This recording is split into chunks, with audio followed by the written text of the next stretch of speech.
So hopefully everybody knows Erica and Lorin from Ahead of the Curve. And what I love about Ahead of the Curve is they are incredibly professional. Of course, they're Compass agents. But what I started noticing this year, since is a change from the 4 years that I've been here, is that their business seems to be pivoting. When I arrived, it was all about a geo farm and lots of listings. So, my first question is, have you seen a change in your business in the last 12 months? Okay. So I would say just looking at like our numbers from last year. Mhm. Is it on? Can you get okay?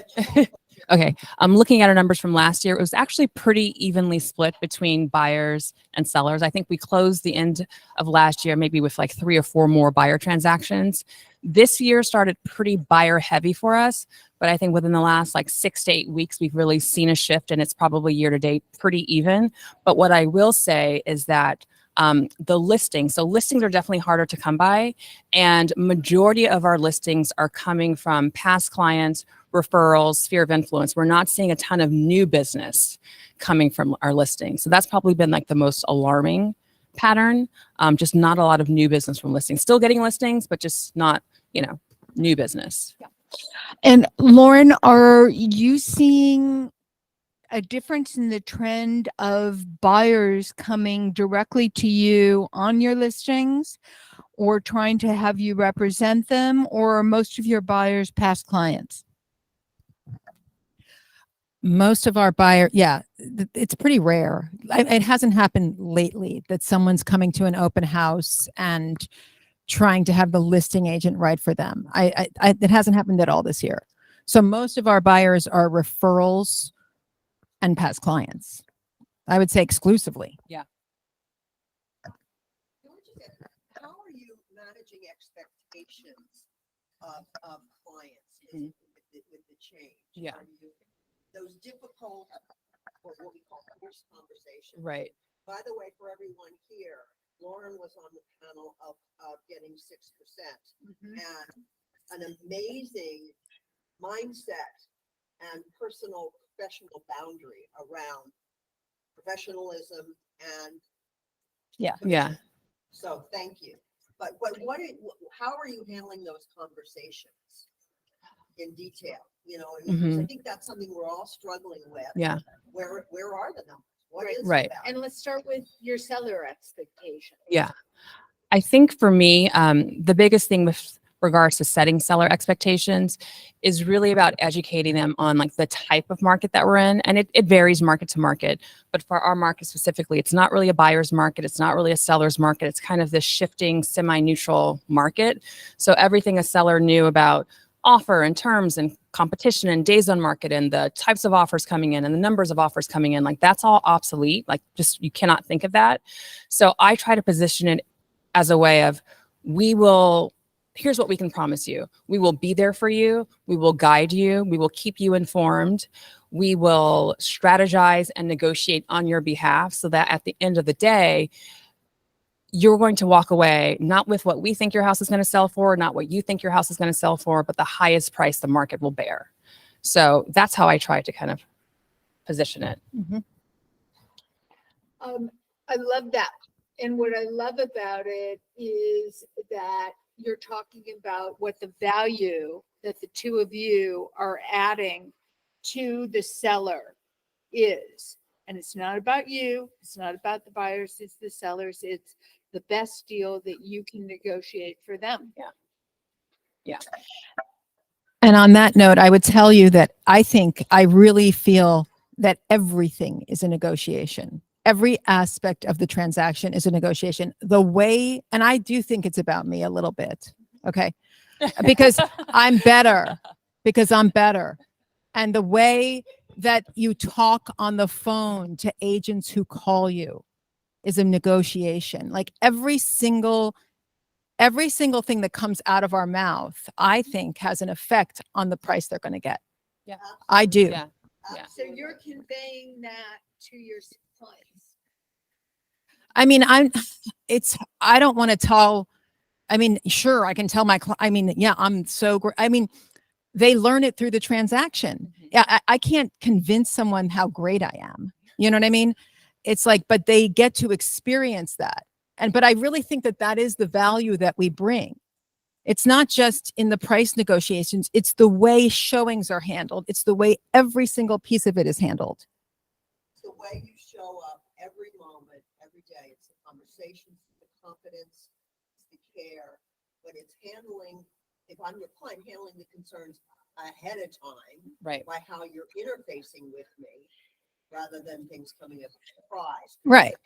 Market. Right. And everyone else, like how you're interfacing with every, so many buyers agents are asking, what do you think the price is going to be and all this stuff? And how are we handling those situations? How do you handle that? You just I have to never, ever give a number. Yeah. Ever. And just to kind of piggyback on what you were saying, I think it's really important for us as agents to understand what our sellers' holdups are, and just to get a better sense for how we can serve them, and to get a better sense and feel for what areas of the market are most concerning for them. And the best way to do that is by employing a strategy of listening. So if you have a conversation with your client, you let them talk and you listen. You don't interrupt, you don't interject. And I find that the more they talk, the closer or the quicker you'll get to their personal truth. And they may start the conversation a certain way and kind of give you like the expected response or the expected answer. But if you're just quiet and you just let them talk and vent and you just kind of are still, by the end of that conversation, they will have uncovered what their honest truth is. And then you can kind of move accordingly. They also will feel that you are amazing to them because they feel heard. Exactly. And it allows them the time to process. I think so many times we as professionals, or some, want to interject because they know something because you're in it every day. But allowing that process is magic because they feel heard, they feel cared about. It allows them to come and share with you what's underneath it all. Exactly. There's a saying that I think is very brilliant. And it's let them have our ideas. Exactly. Let it be theirs. Yeah. Right. And that's the same technique that you're not just using with your sellers when you're on listing appointments, but on your buyers when you're at showings. And are you managing to do most of your buyer showings personally rather than sending them to other people's open houses so that you can listen? I mean, it's really a little bit of both. It just kind of depends on it's a little bit of both. I think it just really depends on like our schedules. We can only be in so many places at so many times. We try to be present at every single showing, but there are cases where that doesn't happen. Yeah. Okay. But even if we're not there and they go see it, it's more about connecting with them and Right. hearing what they thought, even if we're there or not there. Right. So you debrief them. Definitely. Does a lot of debriefing. Are you finding a shift in the buyers' attitudes in today's market, and how are you adjusting to that in how you handle them and prepare them for making offers? Yeah, I think with buyers, it's really about educating them on what's happening in the current market. Like what happened 6 months ago is no longer relevant. What happened 3 months ago is no longer relevant. It's all about what's happening now. So when you set the stage up front and you talk about like what the normal processes are, what the pitfalls may or may not be, buyers go into the process just better equipped to make more informed decisions. And they're less likely to, or they're more likely to have a favorable response when things unexpected happen. And I feel when buyers and sellers can make more informed decisions, it makes our jobs so much easier. How are you preparing both buyers and sellers for their expectations as to conditions of the property and what requests for repairs are going to be? Well, for a long time with sellers, this is nothing new. Prices are very high. Most sellers are I mean, we'll see if it evolves, but most sellers are selling their homes at a price they never even imagined it would be worth, right? It's like so much more than what they paid.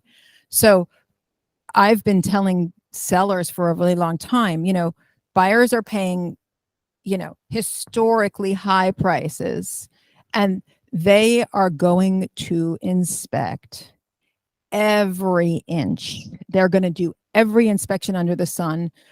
It's directly related to how much they're spending. I mean, I set that expectation with sellers up front. Like they're going to,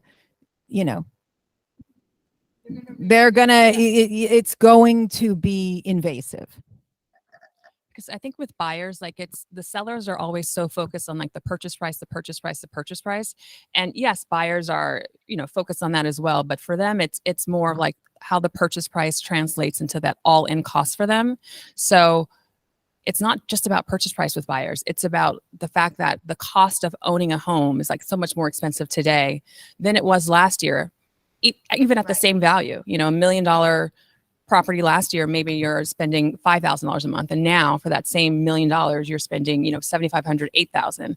So that's how buyers, that's the buyer's mindset. And it's really having conversations with a seller so they understand it's not just about the price. It's about everything that comes with that.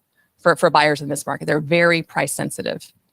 And you're having those conversations ahead of time.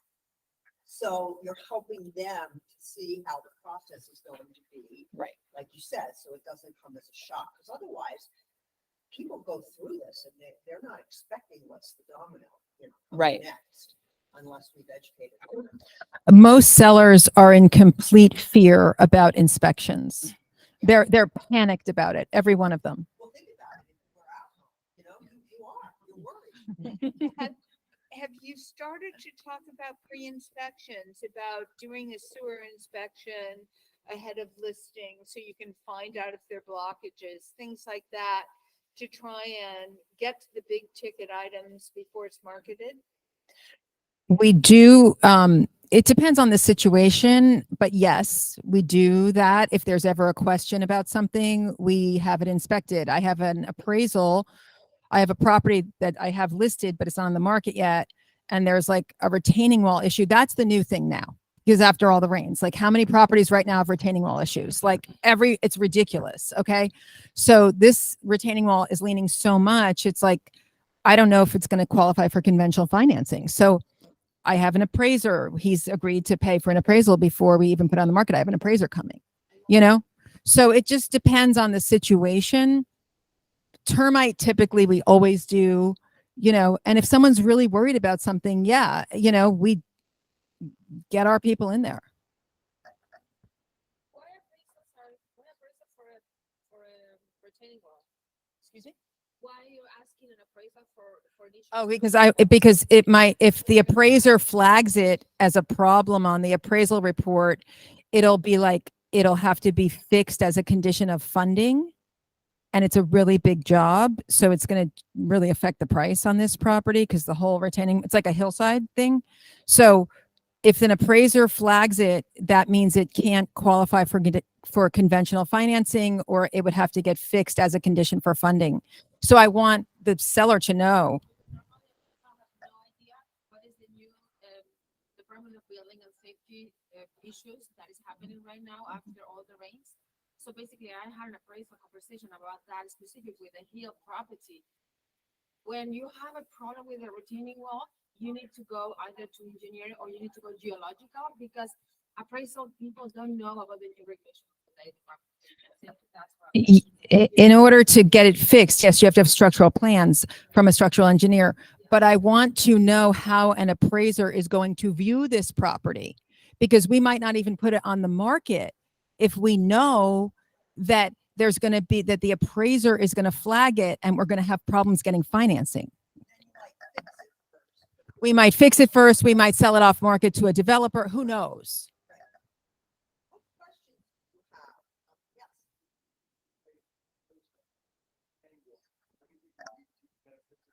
Knowledge about you get a great contractor and engineer, like someone mentioned, and then have that information. So when the guy does his appraisal, say, we already had a contractor in, and this is what he's telling us it's going to cost.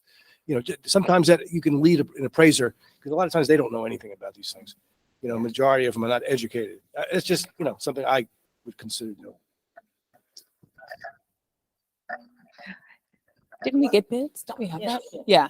And we've done that. We have like bids on how much it would cost to like cure the retaining wall. That was the first step that we took, was to get those types of bids. So this is just the second step. We're just, crossing the T's and dotting all the I's. It's the idea of being up to speed, up to date of exactly what's happening Yeah. now. Just covering all of our bases. That's the way we're doing it a month ago, Right. because it's changing. In this particular case, you can't get an actual bid until you have structural plans from a structural engineer. So the structural engineer, that whole thing is going to cost 10,000, which he can do. I mean, he just needs to be informed on all aspects of it. So it's a process, and we've been going through it, And not only that, but you're prepared for the buyer's questions. which they will all have unless they're blind. Exactly. And taking the extra time. Yeah. And that's what our value is. Yes. Yes. Because you're guiding the whole process for them. If a buyer or seller in today's market ask you what kind of a market it is, what's your answer? That's a good question. What kind of market is it? Right now, today, not a month ago. Right. Well, if someone asks me that, I would never give them a straight answer. I would say, sounds like you're thinking about selling, or sounds like you're thinking about buying. And I would try to get more into their head in terms of what they're thinking and why they're even asking me the question. So that's what I personally would do. And then, I don't really have any profound answers. It's an evolving market. But depending on what their goals are or their concerns are, it helps for. Like, why is someone asking that? There's a reason they're asking that. A seller wants to know how high he can get, and a buyer wants to know if it's still his turn to buy or should he wait? But that, But again, but you need more where information. we're going with this, and I agree with Lauren, is that all of those things are unique to each seller and each buyer, because it's what the seller's needs are or their wants. And that's I always only the want to first- sell if I can get this price. I only want to sell if I can sell in 30 days. I only want to sell if this. And for a buyer, it's when they find the house they want, if it's a particular location, if it's a particular size, is there availability? Are they willing to go with financing now and refinance later? There's so many things that answering what the market is, it might be different in the flats of Beverly Right. Hills North than it is south. It might be different in Baldwin Hills than it is in Leimert Park. That there is no general answer. It's why are you asking, and what are you looking for, or what are your intentions? What are your needs? Because it's not like art. I don't even really, we're not fortune tellers. So many things that affect the market are 100% out of our control. We don't control like banks failing and all this stuff. So to me, our job is really about the human being and what's going on with them. And it's more of like a psychology job than a market job. It's more of a job of what's going on in your life and what are your personal needs and where are you at? And then, okay, so then knowing that, what makes sense for you? But it's not like, here's what the market is. Why is what I say any more valuable or less valuable than what anyone else says? And it's also the motivation of the client. When somebody says, it's the maximum I can get, like, why are you asking that question? I mean, you need to get to the motivation. Right. Because there is no general answer. I mean, so someone might be a seller to this market, they might not be. But it's asking questions and being there to hear them, hear the answer, so that then you can help guide. You know, it was very, very interesting on a national call with other managers. We were talking about the market. And my comment was, the one thing I can say is that the market is consistently inconsistent. It's true. And that's an answer for people. It's consistently inconsistent. It's shifting daily. And by the way, it always was. It's just when things You feel it transition, more. people feel it differently. So the real question is something different. The real question is generally coming from fear somewhere. They have a deeper question. Yeah. And what Lorin and Eric are talking about is pursuing that with them by listening and getting deeper with them into the personal relationship of how can they best serve them. Mhm. Any other questions? And if anyone, and just as a tip, like if anyone ever asks you some direct question that it's like you don't know the answer to, which is a lot of times, the standard thing that is great to say that makes people really feel like you're interested in listening to them is, sounds like you have a really good reason for asking that, you know, and then they can tell you more.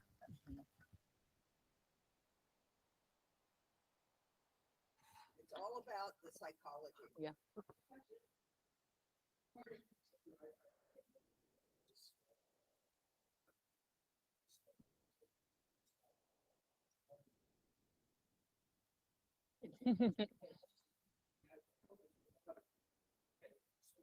Right.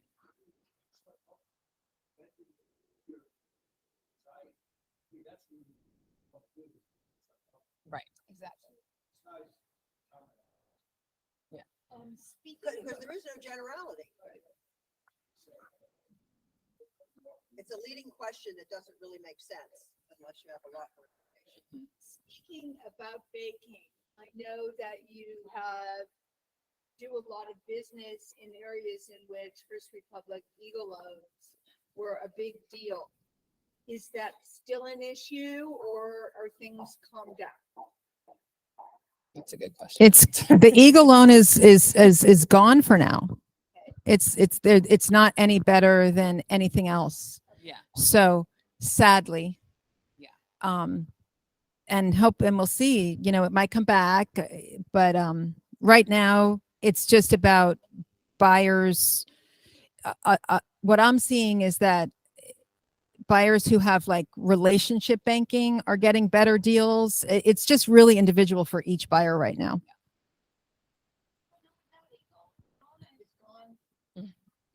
It's the same as it's not any better than anything else. They're still offering it. It's just, it doesn't have like the reduced interest rate that it once had. And I can't remember what the closing costs credit is now. Yeah, they reduced the closing cost credit. But buyers need to be checking and when we're working with buyers, updating with what loans are available now and what are things now. Comparison. Because again, that's another thing that's ebbing and flowing. Any other one last question? Because I know that Lorin and Eric have another appointment they have to hop to. What is your punchline when you close a listing presentation? What is their punchline? What's your punchline? When you share your secret. We don't have a punchline. We don't have a punchline, to be honest with you.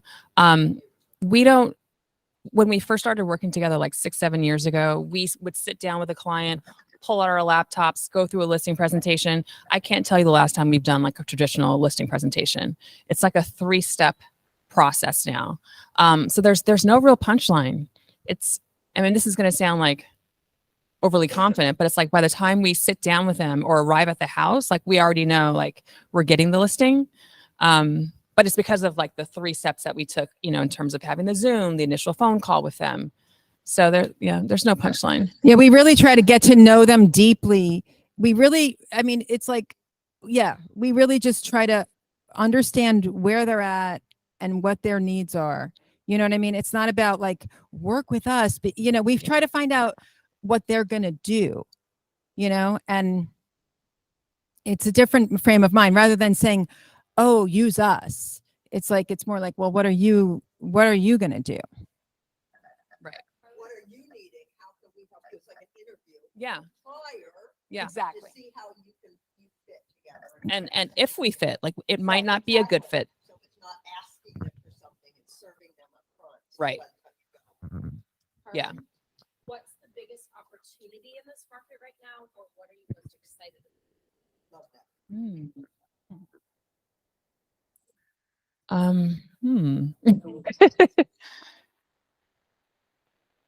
What am I most excited about? Maybe this next market shift, like whatever that looks like. I'm excited about like more inventory hitting the market, which translates into more listings. So once we kind of see that shift, so once sellers kind of settle in and realize, okay, the market is what it is. People always need to buy. People always need to sell.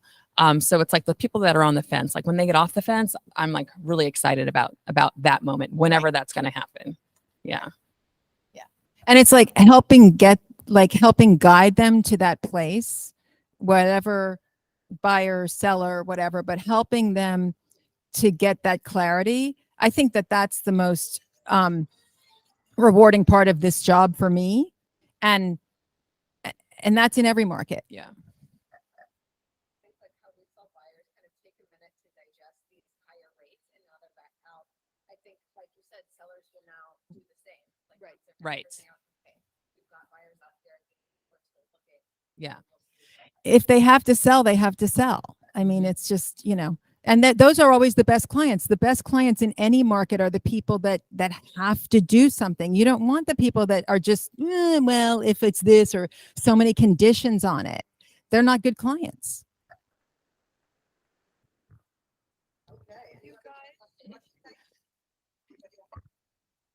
Thank you so much. You're welcome. Thanks for having us.